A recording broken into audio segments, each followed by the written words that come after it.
Welcome to the Backwoods Life podcast with Michael Lee. With over 20 plus years in the outdoor industry, I've got some of the craziest stories to tell, and you never know what's going to come next. Thank y'all for listening. Let's get right to it. Mother Nature will. It's the thrill, it's the skill, it's the rush, it's the dust and grind. Living the backwoods life. What's up, everybody? Welcome to Backwoods Life podcast, episode 121. Yes, 121. I'm glad you can count. Guess what? Beth's back, y'all. Hey. She got tired of me doing this by myself and felt sorry for me. Decided she'd come talk today. Well, somebody has to. Well, it is what it is, right? You're welcome. I'll send you a bill later. That's what I'm afraid of. So, anyway, we've, I don't know, summertime is, I'm just going to say summer's here, 100%. Yeah. It's gotten warm, it's muggy, it rains a little bit now, thank goodness for that. And we're in that summertime pattern of doing what? Mowing grass. Yes, unfortunately. Sometimes twice a week. Oh my gosh. And when you mow, probably 4 acres? Roughly, yeah. Yeah, it's not a quick, I'm just going to run out and mow grass real quick. I think my record is 2 hours. Yeah. Yeah, that's getting it. I saw you bouncing. That's getting it. The old zero turn is screaming it for 2 hours. But welcome to having a yard, and I'm thankful we have grass and trees and all the things that enjoy living in the country. Yep. So I do mow around the woods and do all that, get the tractor out, and it's an event whenever we do yard work. Yeah. But see, the positive part of it is after you get done doing yard work in the summer, you like to get in your tank. Yep.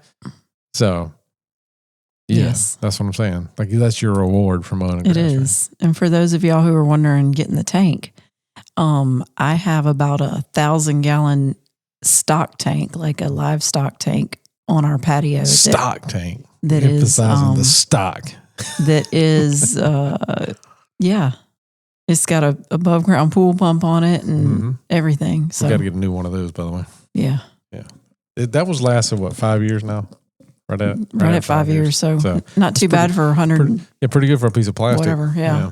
$150. So, when you hear stock tank, you think, oh, well, they got a cattle trough or whatever. And you're right. That's 100% what it is. But we basically tailored our back patio for you to have this thing. We've got 8-inch thick concrete slab. Yeah. That's 25 by 25 or maybe 30 by 30. I don't even know. I forgot the measurements on that thing. It's big. Large and in charge. Yeah. It fills in that corner of the house. We do have an outdoor fireplace and a cooking shed and all that with her tank and 6-person dining table and a couple of layout chairs. And then up on the porch, we got to add we got a lot of seating for people that would never come visit. Correct. So anyway, if y'all want to come have a party, just shoot us a text. We're here.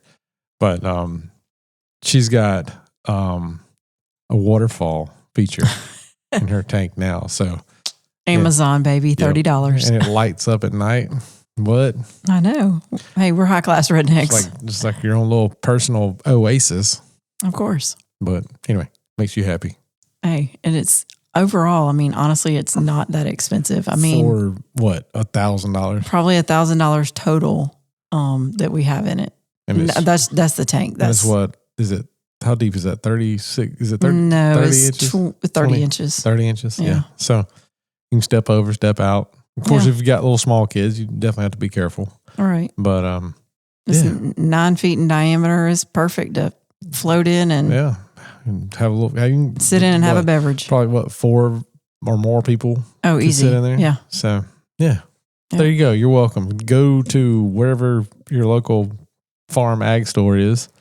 Get you a stock tank. We had the galvanized version of this at our last house, but we don't recommend that because it's going to rust. The chlorine will make it rust. Yeah, and then once it rusts, it spreads quickly, and you can't. We did the Flex Seal over it. We did all kinds of stuff in it. If you before you ever use it, if you would seal it with something like that, that would probably work big time. You'd have to probably put several layers on it to build it up. But all it takes is one little crevice that That you didn't get. That you didn't get, and you got rust running everywhere. So anyway, they look cool though. I will say the galvanized look really nice. Oh, they look great. But we just got the blue poly tank, and I painted the outside of it white. And painted it white. But I mean, I love it. There you go. That's all that matters in my world. That's all that matters in her world. She likes it. She doesn't really care what anybody else thinks. Correct. So don't blame her. Anyone's invited to come over. There you go. Float tank. Yep. So anyway, that's there you go. There's Beth's summer right there, other than a few trips here and there to do stuff and probably hit the beach and fun stuff like that. Yeah, we'll hit the beach this weekend. Yeah. And then 4th of July, fun stuff. And it seems to me like after 4th of July, it's like really kind of everybody gives over the hump of summer, which is still hot. There's no doubt about summer being summer. But it's like it starts to go downhill towards, kids go back to school now, like August, right? Here they go back the end of July. End of July? Yeah. That's insane. Right. I mean. Well, they're out right now, though. So they're out all May and June. So they just shifted everything. Yeah. So, anyway, I don't have kids, so that's irrelevant in our world. But it seems like once you get past July 4th, it's like the downhill of summer. And so we tried to get ahead of the game this past weekend. Went over to our hunting lease. Yep. And we planted some summer food plots. We obviously filled up our feeders because we do feed in Georgia. If you don't like that, sorry, just the way it is. We filled up feeders and planted food plots, spread fertilizer, did some weed control because, like I said, we finally got some rain and everything's greened up now as opposed to brown half of the spring. It was rough. We try to get ahead of the curve a little bit, and if we can keep getting some afternoon showers and whatever, I think we'll have some decent food plots over there, for summertime stuff.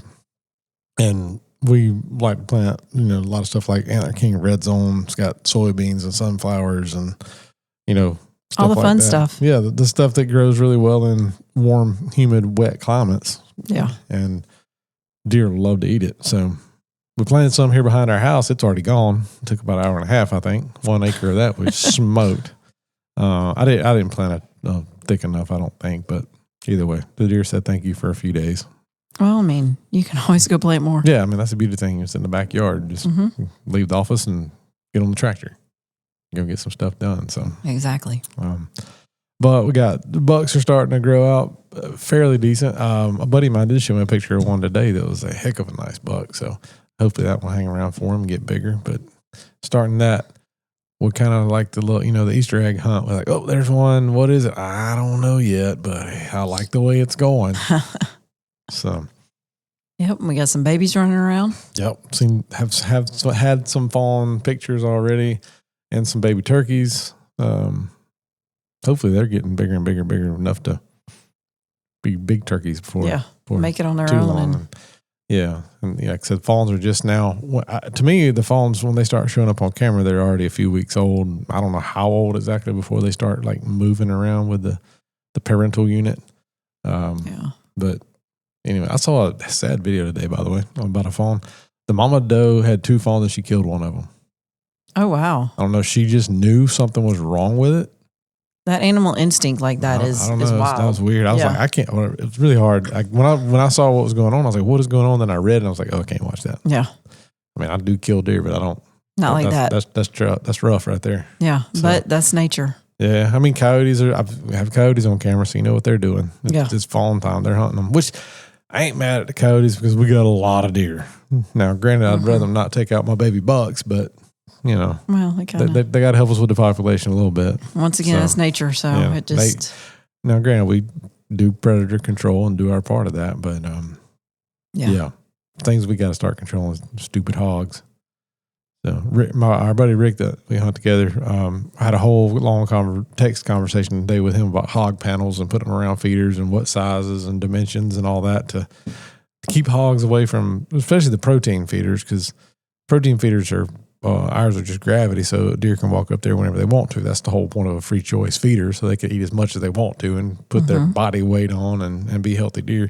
But that means hogs can do the same thing in every other animal. Correct. So turkeys and stuff like that, we don't mind as bad, but hogs, they'll just sit there and gorge themselves on your food. Well, and they'll, sometimes turn feeders over, tear them up. And we've had all that happen. Like we work too hard for all that. Yeah, we do work hard for our money. We don't want to just let hogs tear up stuff just so we can buy another one, So, anyway, with that being said, for those of y'all out there, listen, hogs are bad problem. No doubt. They're all over the Southeast for sure, and they're getting worse everywhere. And if anybody wants some, feel free, come get them. We can have all of them. They're fun to hunt, though. They are fun to shoot. They are, very much. They're fun, but it's also one of the things, like, if you've got them, then you've got a problem. Right. And when they start, working on what you've worked hard to do, to develop and, all of that, and especially like food plots with time and money and no, we have a problem. Yeah, and that's not you got to go. Well, and so this time of the year, nutgrass is a prevalent weed in the South. And some of the food plots we've had nutgrass growing around them and in them.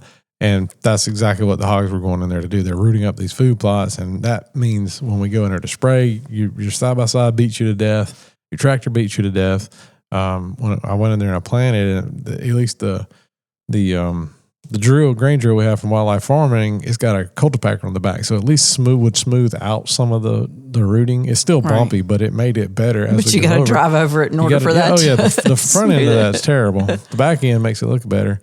But again, that doesn't mean they're not going to come back and do it again. Yeah. It just means we got to, spraying those food plots, I hope kills that nutgrass, and I hope it'll kind of keep them from targeting that anyway. They could do something else. Yeah. Stupid things. But one thing that we have found that really works, and I learned this from, buddy Mike McFerrin out in Texas, was how to put panels around the feeders. And what you do is you just go to any tractor supply or farm supply place and you get T-posts and you get heavy gauge wire and some hog panels that you would use on a hog farm. Yeah. And you build a pen more or less around your feeder. And we started out, the first one we did, it was a circle. So we used 6 panels on a circle. And that's a pretty big circle. So that allows deer to have plenty of room to jump in and out, not feel claustrophobic, I guess. I don't know.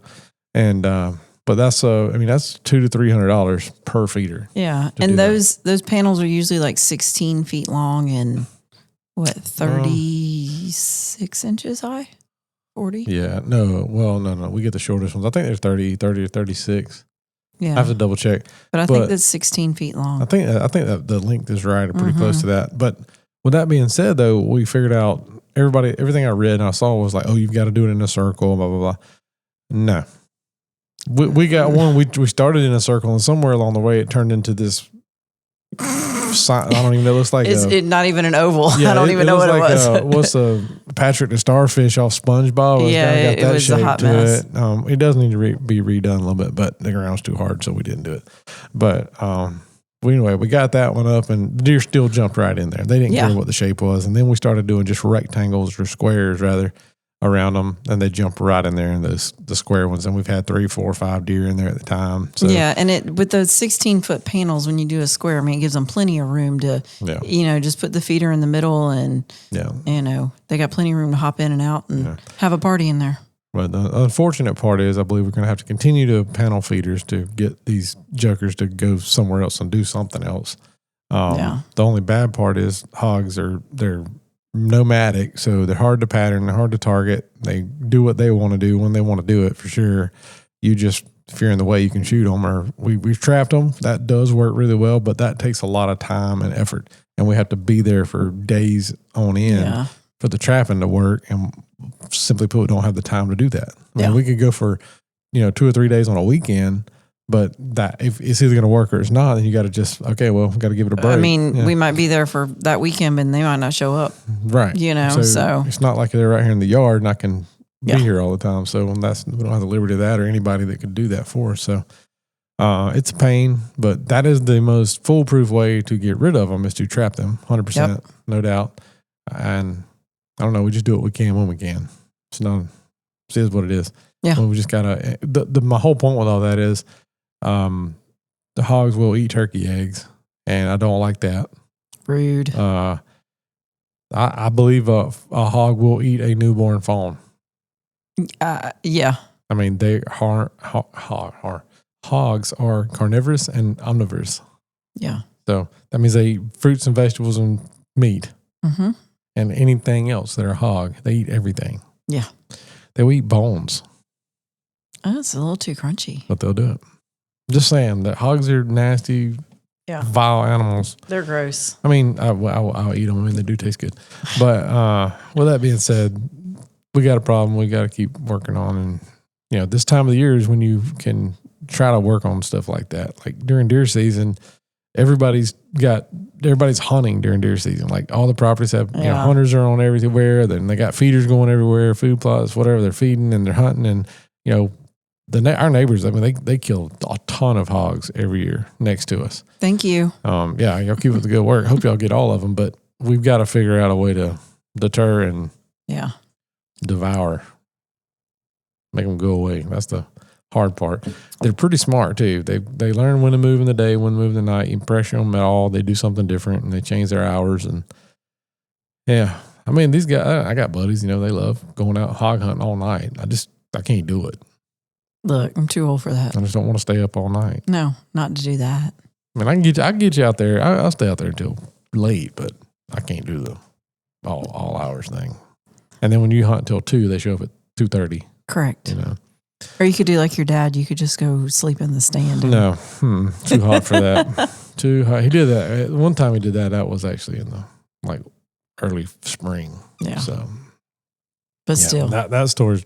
We had a big bunch of hogs showing up on camera and had the spy points out there. And Dad and I sat in the stand together, actually. And we were like, all right, we're going to sit here and just both had our guns. We're going to 1-2 boom them. And they didn't show up. And it gets dark. And I sat there until about an hour or so after dark. And I told him, I was like, it may have been later than that. I told him, I said, all right, I'm tapping out. I got to go to the house. It was later than that because I remember I got back to the house there at the farm. It was like 10 o'clock. You were already in the bed. Probably. Imagine that. But I climb into bed and put my phone down and just, you know, winding down. And then my phone vibrates. I'm like, oh, what is that? I thought maybe he texted me. Well, I look and it's the camera going off that was in front of him. And I was like, uh-oh. Looked at it. Yep. Big boar hog standing in front of the camera. And since when I left, Dad said, I'm just going to lay down on the floor of the stand. He took him a little blanket with him or something. He said, I'm going to take a nap and wake up and whatever. To text me if something shows up on the camera. So I did. And sure enough, when I texted him, I said, there, you know, one's there. He said he didn't even read the text message. He just knew it was me. Saw it, felt it vibrate, knew what it was. He got up, looked out there, and the moon was so bright he could see that hog. So he shoots the hog and he falls right there. And of course, I text him, I guess you want me to come get you now? He's like, yep. So I get out of bed, get dressed, get everything, get side by side, go pick him up. And this was probably a 400 plus pound solid gray hog that had no ears because he had been caught by dogs and not so much they had torn his ears off. Wow. Giant hog. So anyway, yeah, that's what we're dealing with. Mm-hmm. These things that are, and this dude, I mean, he was like a rhinoceros. He was like, dang it. A hippopotamus. The hipporhinoceros. That too. Yeah, just made that one up. Imagine that. But anyway, that's what we battle. Welcome to the South. Anybody wants to come hog hunting, drop me a line. I will line it up for you. I'll put you in the stand. You can just pay the feed bill. Yeah. Now, it's not a guaranteed kill, but, Nope. you know. I'll put you right where they're Right. at. Though. I'll show you pictures. I'll show you the spots, and I'll tell you just go sit there and all night if you want to. Yep. Be patient. But, again, just chip in on the feed bill. So I'll ask. Donations. Yeah. Donations are greatly accepted. Yep. So. Yeah. Well, that's about it, man. We haven't been up to a whole lot. Before that, we finished up turkey season and just been doing normal stuff. But yeah. Memorial Day, went to the beach. That's right. Did that. Hadn't got to go fishing yet. The weather's been rough. The season's Yeah. been rough. So usually we've gone offshore by now. That hadn't happened. But anyway, just been trying to unwind from running around in springtime and figuring out summer and Yeah. getting a lot of work done. That's the whole thing. We sit here in the offices Yes. all day and do what we do. So Pretty much. yeah. So, well, that's about it for right now. That's all you got. That's all I got That's for all I now. got. Yeah. Well, Beth, she's on the downhill side of her day. So Yep. her words are running out. Yes. Yes. I've been talking all day. So, Well, thank y'all for listening. That's just a quick catch up. Me and Beth, or Beth and I, sorry, grammar police. it's okay. It's all right. Backwoods Life Podcast, episode 121. Thank y'all for tuning in. That's a summer update. Got a special guest on the next podcast. Hope y'all listen. Talk to y'all soon.